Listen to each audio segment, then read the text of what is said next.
History is full of bloody conflicts, but only one war in human history was settled by a single shot fired at a bowl of soup.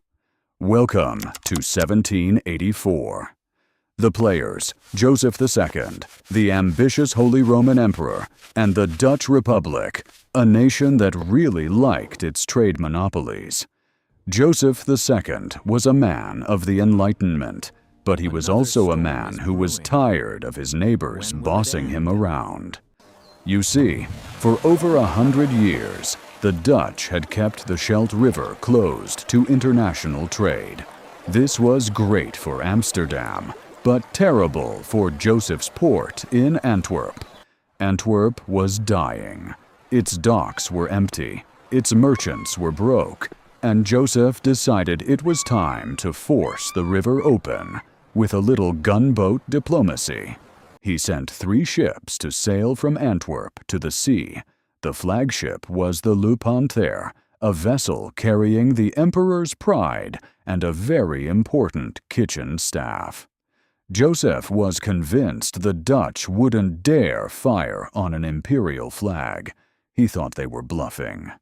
Spoiler, they were not. As the Le Panthère sailed down the river, it was intercepted by the Dutch ship Dolfijn. The 2 vessels loomed over each other in a tense standoff. The Dutch commander called out a warning. The Imperials ignored it. The Dutch called out again. The Imperials kept sailing. On the Le Panthère, the mood was confident. They were representing the might of the Holy Roman Empire. What could a few Dutch sailors actually do? Then, the Dutch decided they had talked enough. They loaded a single cannon and took aim at the Le Panthère. Boom!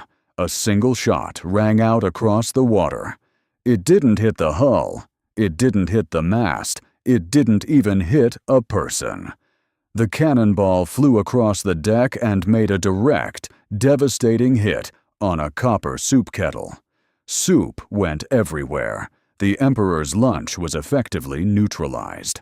The imperial crew stood in stunned, broth-covered silence, recognizing that the Dutch were actually willing to use lead, even if it only hit kitchenware. The Le Panthère immediately surrendered. The war had lasted exactly 1 shot. The casualties, 1 soup pot, and the dignity of an entire empire. News of the Kettle War spread through Europe like wildfire. Joseph II became the laughingstock of every royal court from London to St. Petersburg. The Dutch were ecstatic. They had defended their monopoly with a single shot and a lot of luck. But Joseph wasn't done yet. He was furious.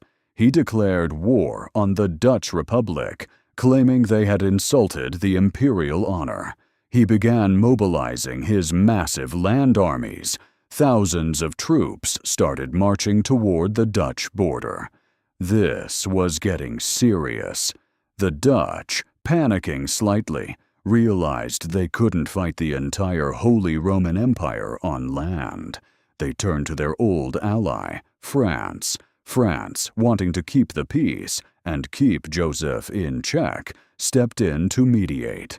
They didn't want a full-scale European war over a soup pot. Negotiations dragged on for months. Joseph demanded the river be opened. The Dutch demanded he go away and leave their soup alone. Finally, they signed the Treaty of Fontainebleau in 1785. Joseph didn't get his river, but he did get a consolation prize. The Dutch agreed to pay Joseph nearly 10 million guilders in compensation for his troubles. Basically, they paid him to stay home. It was a massive sum of money, but for the Dutch, it was worth it to keep their trade monopoly secure.